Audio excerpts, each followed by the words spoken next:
नमस्कार। मैं अरुण कुमार पांडे, आप द न्यूज वर्ड्स देख रहे हैं। रोज की तरह आज भी अखबार की सुर्खियां, प्रमुख खबरों के साथ अपनी बात को लेकर, चर्चा को लेकर आपके सामने बैठा हूं। पहले कुछ दिल्ली की खबरें जान लें। संसद का जो सत्र चल रहा है, आज वहां एक ऐतिहासिक दिन है इस अर्थ में कि वन नेशन वन इलेक्शन का बिल आ रहा है। अब ये प्रधानमंत्री नरेंद्र मोदी की ये चिंता कहिए, उनकी कार्य योजना कहिए, वो चाहते हैं कि 1967 के बाद जो ये सिलसिला बंद हो गया है देश में, लोकसभा और विधानसभाओं के चुनाव एक साथ कराने का, ये एक साथ होना चाहिए। एक साथ चुनाव नहीं होने से हर साल किसी न किसी राज्य में, कभी 2-3 राज्य में, कभी 4-5 राज्यों में चुनाव होता रहता है। तो सभी दलों की पूरी राजनीतिक शक्ति ये चुनाव में ही लगा रहता है। इसके कारण एक तो चुनाव बहुत खर्चीला होता जा रहा है, सरकार के खजाने से भी खर्च होते हैं और पार्टियों को भी खर्च करने पड़ते हैं, और लगे हाथ समय की भी बहुत बर्बादी होती है।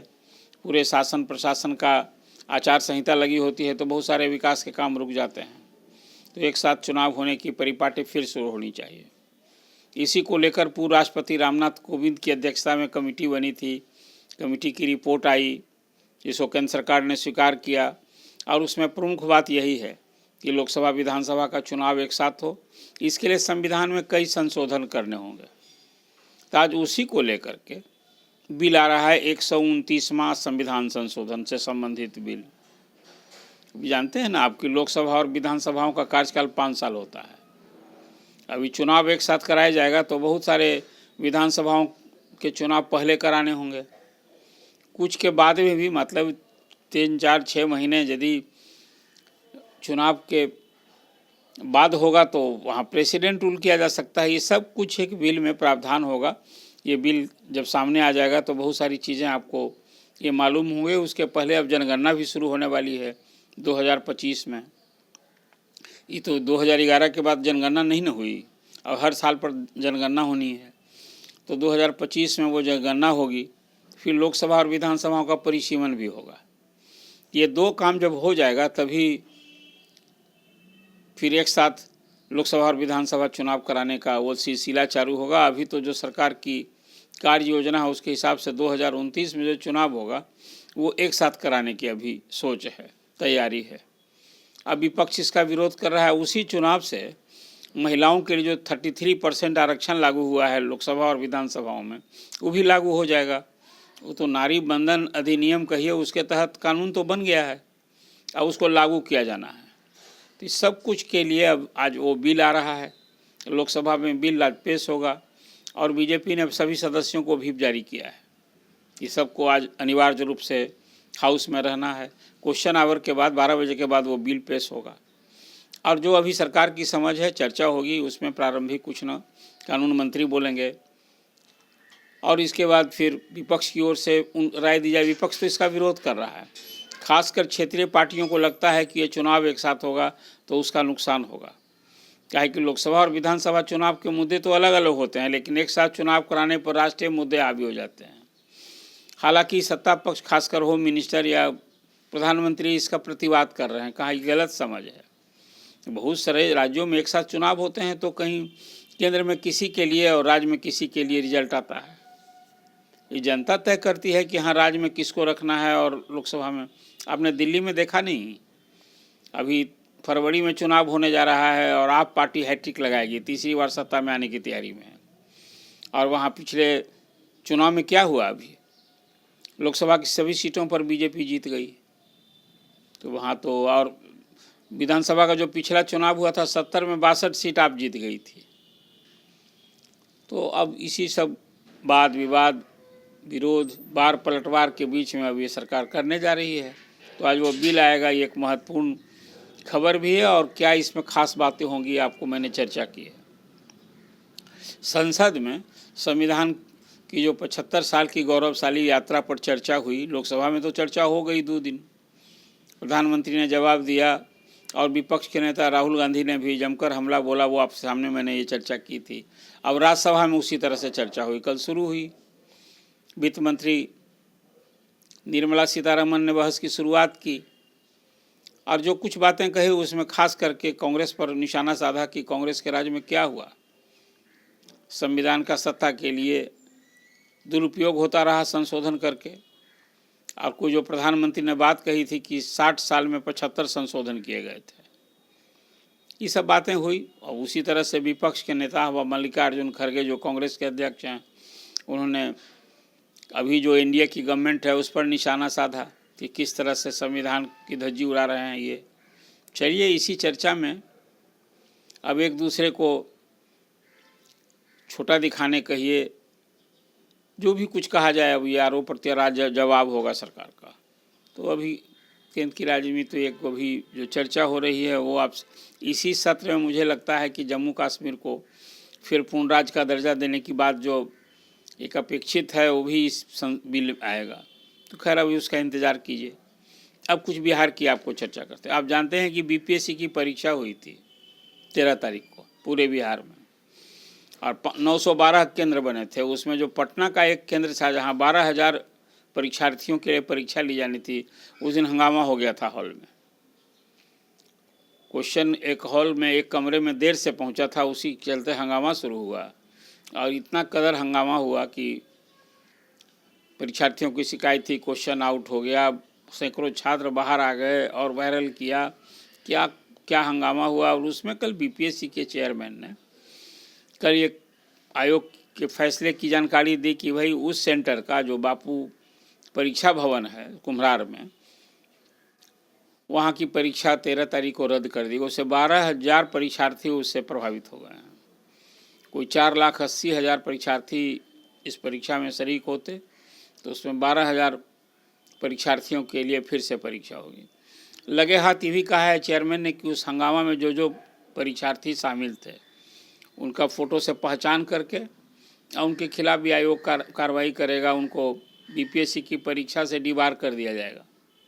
एक तो ये है, और जो अनलॉफुल काम हुआ है प्रशासन की नज़र में, तो वैसे छात्रों के खिलाफ केस भी थाने में हुआ है, एक अलग मामला दर्ज किया गया। लगे हाथ कल आर्थिक अपराध इकाई खासकर परीक्षा माफियाओं के खिलाफ अब सख्त कार्रवाई करने की ठानी है।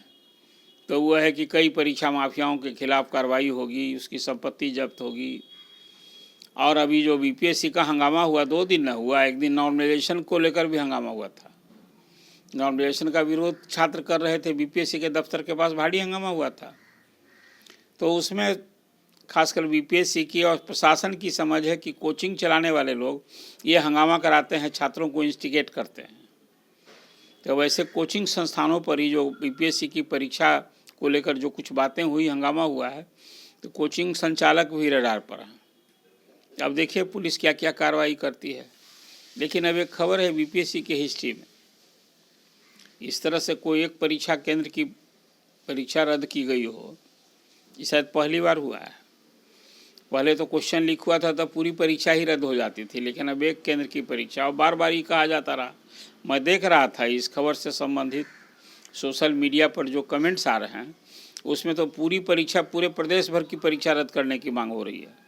लेकिन बीपीएससी ने कहा कि एक परीक्षा केंद्र में हंगामा हुआ तो सभी परीक्षार्थियों को इस सजा क्यों दिया जाए, तो इसी की परीक्षा होगी, लेकिन रिजल्ट सब एक साथ होगा और उसमें कोई नॉर्मलाइजेशन का जो फार्मूला नहीं लागू होगा, ये बीपीएससी के चेयरमैन ने कहा है।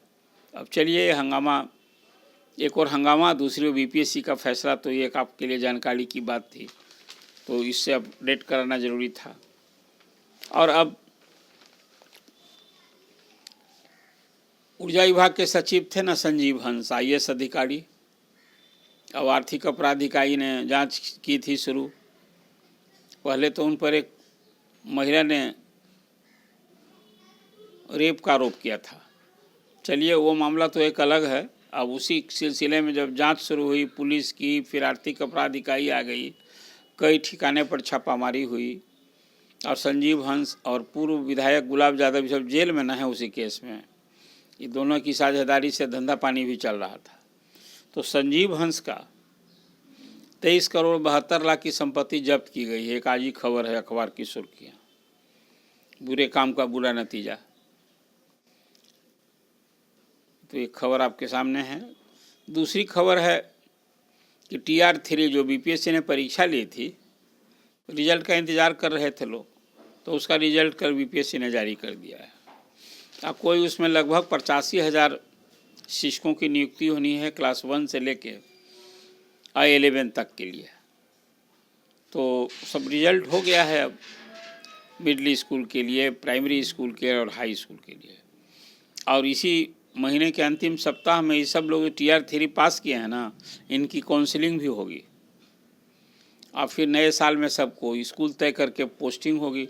अभी तो शिक्षकों की काउंसलिंग और न चल रही है। एक तो अभी प्रधान शिक्षक जो बनने हैं 38,000, उनकी काउंसलिंग हो गई है। हेडमास्टर 6,000 नियुक्त होने हैं, उनकी भी काउंसलिंग चल रही है। और जो सक्षमता परीक्षा पास कर गए हैं, उनकी भी काउंसलिंग चल रही है। और लगे हाथ शिक्षकों के ऐच्छिक स्थानांतरण पोस्टिंग के लिए आवेदन लिए गए थे, तो उसमें कोई 1,60,000 से अधिक आवेदन आए हैं। अब सब लोग चाहते हैं कि घर के समीप उनकी पोस्टिंग हो जाएगी। उसमें 7 कैटेगरी के, सरकार ने 7 कैटेगरी बनाई थी कि भाई जो लोग असाध्य रोग से बीमार हैं, गंभीर रोग से बीमार हैं, वो खुद या उनके बच्चे, उसी तरह से कोई विकलांग हैं, या पति पत्नी एक जगह समीप में आना चाहते हैं, या वैसे शिक्षक जो घर से बहुत दूर हैं और उनको परेशानी हो रही है, तो सब लोगों के लिए आवेदन मांगे गए थे।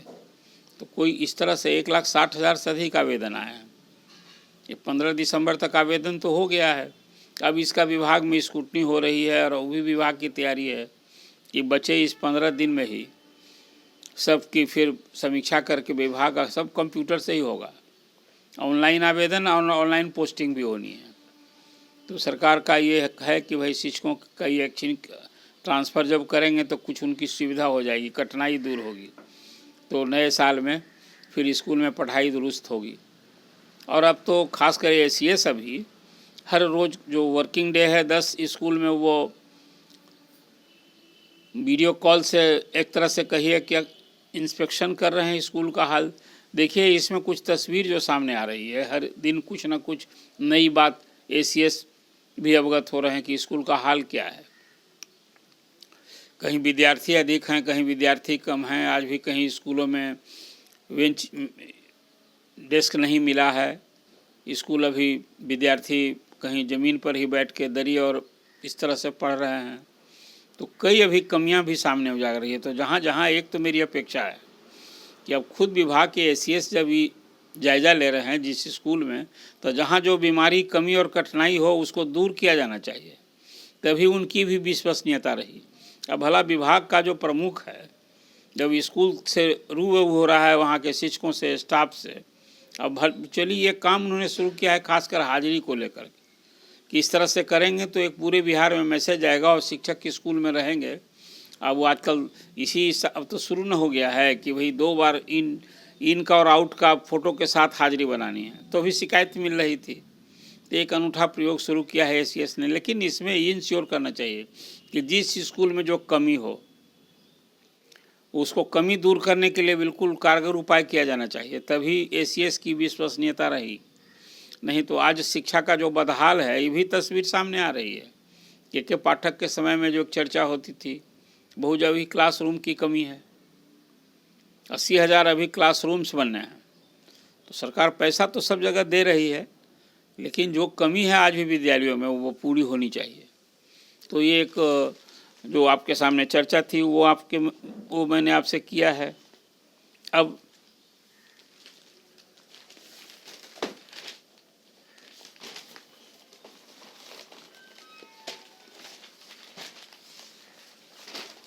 एक दुखद भी खबर है। कल ये संशय था, लेकिन अब तो वो सब कुछ सामने आ गया कि तबले के उस्ताद जाकिर हुसैन नहीं रहे। ये खबर आज अखबार की सुर्खियां हैं, बहुत सारे अखबार में। तो आज वो फर्स्ट लीड खबर छपी हुई है। खबर भी ऐसी है, जाकिर हुसैन साहब देश के लिए गौरव थे, पूरी दुनिया में उनका नाम था। भारत सरकार ने उनको पद्मश्री, पद्म भूषण से सम्मानित किया था और अमेरिका में उन्हें अंतिम सांस ली। एक खबर जब आई तो शोक का तो आज भी तांता लगा हुआ है। मैं देख रहा हूँ मीडिया में राष्ट्रपति, प्रधानमंत्री, राज्यों के मुख्यमंत्री, राज्यपाल और जो सांस्कृतिक कर्मी हैं, चाहे वो फिल्म जगत के हों, सारे लोग के शोक संदेश आ रहे हैं उनके लिए। शख्सियत ऐसी थी, कोई तबला के उस्ताद जिसको कहिए अब जाकिर हुसैन बनना तो कठिन होगा। तो उनके निधन से सचमुच ये देश के लिए एक बड़ा सपूत खो दिया है। उनके प्रति मैं भी श्रद्धांजलि अर्पित करता हूँ। आज के अखबारों की प्रमुख सुर्खियाँ और प्रमुख खबरों की आपसे चर्चा की। आपको ये चर्चा कैसी लगी? आप अपना कमेंट जरूर कीजिए, अपेक्षा है आपसे। और द न्यूज़ वर्ड्स को सब्सक्राइब कीजिए। धन्यवाद।